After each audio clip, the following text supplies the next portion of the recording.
All right, get ready, because today we're going deep, really deep into the world of cranial nerves. Cranial nerves, huh? You bet. We got some pretty amazing material from Physiopedia on this, and I gotta say, it's a lot more interesting than I thought it'd be. More interested than you thought. Okay, I like that. I'm intrigued. Well, we're talking about those essential nerves that come straight from the brain. Straight for the brain. Yeah, the ones that control, well, so many things, like your senses. Okay. Or how about your ability to, smile, Hmm. swallow, Yeah. even shrug your shoulders? So like all the things we kind of just do without thinking. Exactly. And here's the kicker.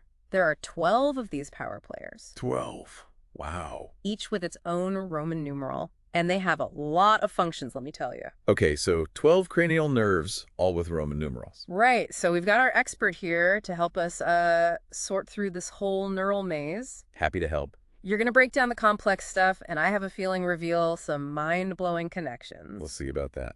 I'm ready. Let's start with a quick overview. I know there are 12 of these cranial nerves, Right. but what do they actually do? Like, big picture. Well, you can think of them as the brain's direct lines to and from your head and neck, controlling things like, well, your senses, Right. muscles, Okay. and even some of your glands. Glands, too, huh? Interesting. We categorize them as, sensory, Okay. motor, Gotcha. or a mix of both. A mix. Okay. And 10 out of those 12 actually originate in the brainstem. Brainstem. Now, remind me again, what's the brainstem exactly? It's that critical connection point between your brain and spinal cord. Right, of course. Mhm. So 10 out of 12 from the brainstem.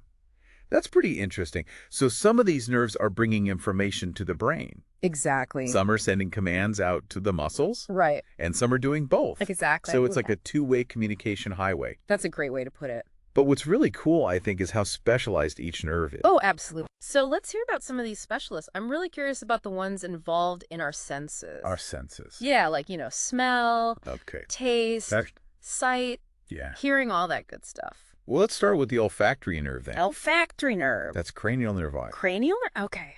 This one's all about smell. Smell. Or And it has a direct connection to the limbic system. the limbic system. Now, what's that again? It's basically the emotion center of your brain. The emotion center of your brain. So is that why certain smells can trigger such vivid memories? Exactly. Like, I don't know, like one whiff of cinnamon and I'm instantly back in my grandma's kitchen. It's not just about registering the scent, It's about connecting that scent to like a whole cascade of emotions and memories stored deep in your brain. That's amazing. Okay, so what about vision? That seems pretty important, right? Oh, absolutely crucial. That's the domain of the optic nerve, cranial nerve 2.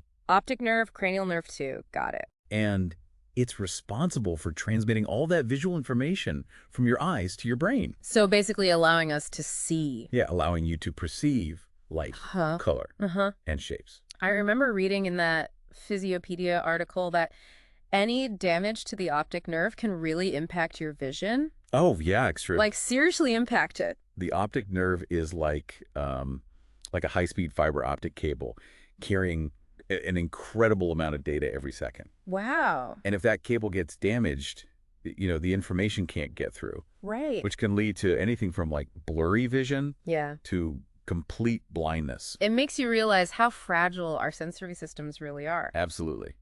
Okay, so we've got smell and sight covered. What about hearing and balance? Those are handled by, well, a fascinating nerve, I think, called the vestibulocochlear nerve. Vestibulocochlear nerve. Try saying that 3 times fast. I know, right? It's cranial nerve 8. Cranial nerve 8. Okay. And get this, it's actually 2 nerves in one. 2 nerves in one. Responsible for both hearing and balance. Wait, 2 nerves in one. So are those 2 senses really that closely linked? They are. And the inner ear plays a key role in both. Think about it. If you've ever had an ear infection, you might have experienced dizziness Okay. or balance problems, Yeah. along with the hearing loss. Right. That's because the infection can affect both the cochlear nerve, Which handles hearing. exactly, and the vestibular nerve, which deals with balance. So both are in the inner ear. That makes a lot of sense. I've definitely experienced that before. Okay, so that's 4 down, 8 more to go. I'm already getting a sense of just how intricate this whole system is. Oh, we're just scratching the surface. Okay, so we've talked about how our brains take in the world, through smell, sight, hearing, and balance. Right. But what about, like, interacting with the world. Interacting, okay. We smile, we frown, we talk, we chew, all sorts of things, right? Right. Are there cranial nerves that are involved in those actions? Absolutely. Okay, so tell me about that. Well, in fact, the facial nerve is a great example. Facial nerve, okay. It's cranial nerve 7. Cranial nerve 7, got it. And this one controls the muscles responsible for, like, all those expressive movements in your face. On their faces, okay. From raising your eyebrows Okay. to pursing your lips. So like all those really small movements that we make. Yeah, exactly. Yeah. And it even plays a role in taste sensation. And taste too. Interesting. Speaking of facial expressions, I was thinking about Bell's palsy. Bell's palsy. Yeah, I remember reading about it in the Physiopedia article. It's where one side of your face becomes paralyzed, right?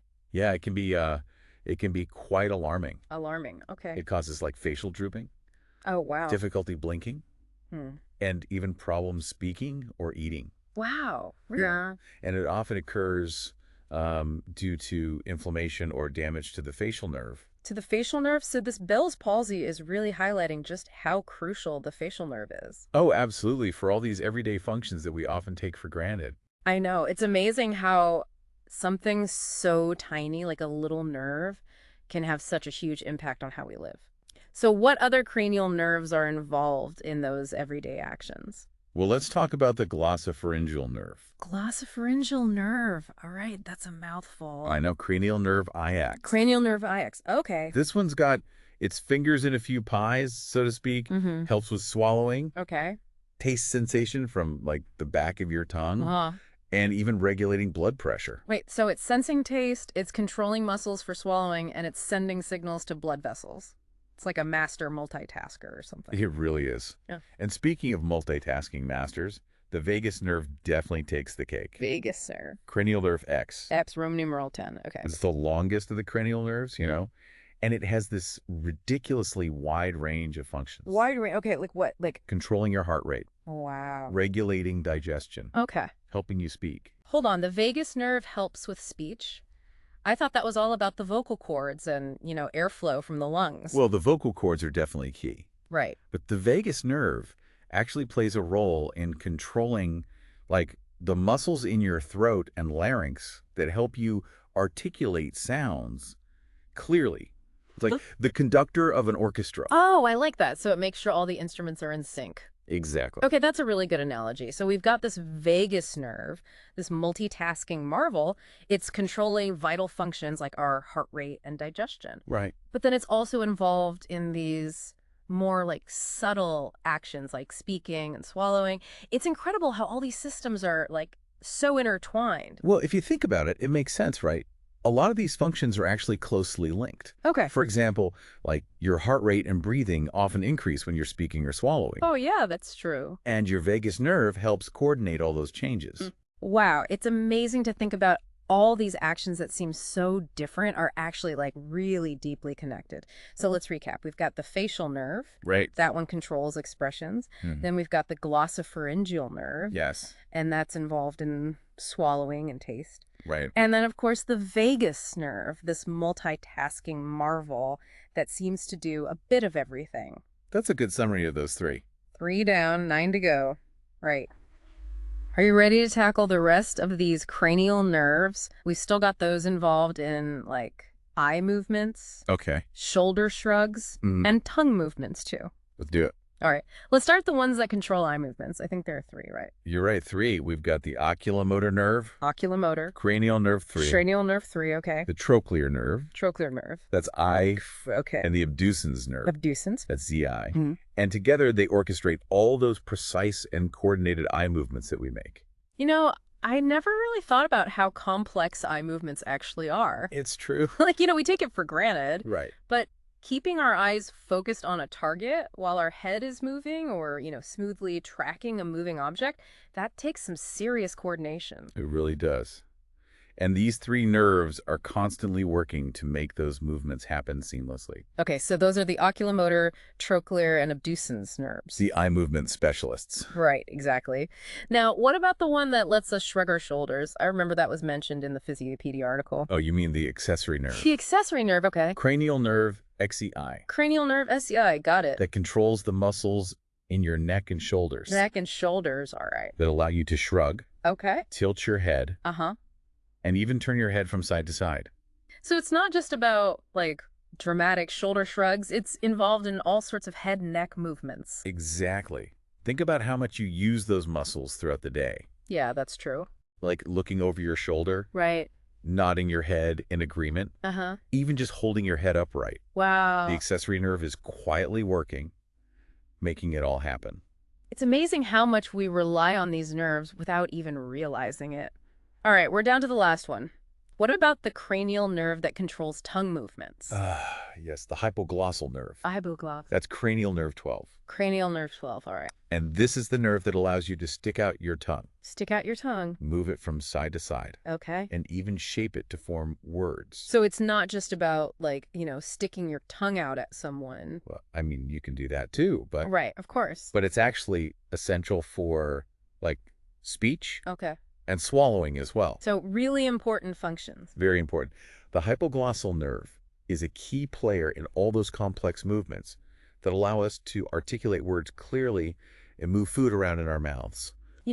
I'm starting to see a pattern here. It seems like a lot of these cranial nerves are involved in like multiple functions, often working together to achieve a very specific action.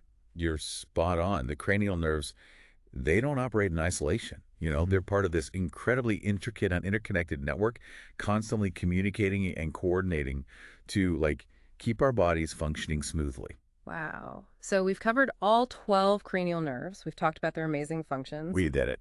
But how do we remember all this? It seems like a lot to keep straight. Well, I'm a little overwhelmed, I have to admit. 12 cranial nerves, each with its own, functions and connections. Is there like any way to make sense of it all? Sure, there are some tricks Tricks, okay. to help you remember. Okay, like what? Well, one is mnemonics. Mnemonics. They're like memory aids. They use rhymes or acronyms. Oh, okay. For instance, to remember the names of the 12 cranial nerves in order. Okay. You can use the phrase. On old Olympus's towering top, a Finn and German viewed some hops. On old Olympus's towering top, a Finn and German viewed some hops. Okay, I kind of like that. Each word represents like a first letter of a cranial nerve. Exactly. Okay, so on for olfactory, old for optic, That's it. Olympus's for oculomotor, Right. and so on. Okay, I think I can remember that. That's pretty catchy. Now, is there a mnemonic for remembering whether a nerve is sensory, motor, or both? There is. Okay, give it to me. Some say marry money, but my brother says big brains matter more. Okay, wait. Say that again. I got to write this one down. Some say marry money, but my brother says big brains matter more. Okay, some say marry money, but my brother says big brains matter more. Got it. All right, so if the corresponding word for the cranial nerve Yes. starts with an S, it's sensory. Right. M for motor, Uh-huh. and B for both. You got it.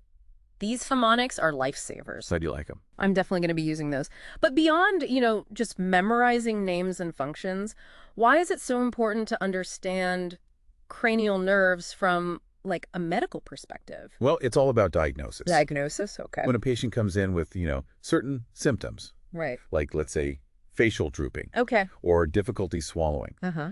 a doctor can test the function of like specific cranial nerves to really pinpoint the problem. Oh, so it helps them figure out what's going on. Yeah, helps them determine the underlying cause Right. and then, develop a targeted treatment plan. So it's like a detective game using these clues from the patient's symptoms Exactly. and cranial nerve tests to like solve the medical mystery. Exactly. Okay, I like that analogy. For example, if someone comes in with, sudden onset of facial weakness on one side, Okay. a doctor might suspect Bell's palsy Right, right. and test the facial nerve Makes sense. by asking the patient to, smile, Okay. frown, raise their eyebrows. Right. They can really assess the nerve's function. And see if it's the facial nerve that's causing the problem. Right. Okay, that makes sense. So understanding cranial nerves helps doctors connect the dots, between symptoms and potential causes, Exactly. leading to more like accurate diagnoses Yes. and more effective treatments. Exactly. And this is a fundamental part of like neurological assessments then. Absolutely. And, while we've talked about some basic tests you can do at home, Right. it's important to remember those are just, for fun. Right. Of course. Self-exploration. Yeah. They're not a substitute for, a professional medical evaluation. Right. Absolutely. If anyone's experiencing, persistent or concerning symptoms, they should definitely consult, a healthcare provider. Absolutely. Now, before we wrap up this deep dive, I want to leave you with something to ponder. Okay, I'm ready. Imagine you could enhance the function of one cranial nerve. Which one would you choose and why? Oh, that's a tough one. I'm gonna have to think about that. It's like choosing a superpower for your senses or actions. Do you have a favorite? Honestly, it's impossible to choose just one. Yeah, I can see that.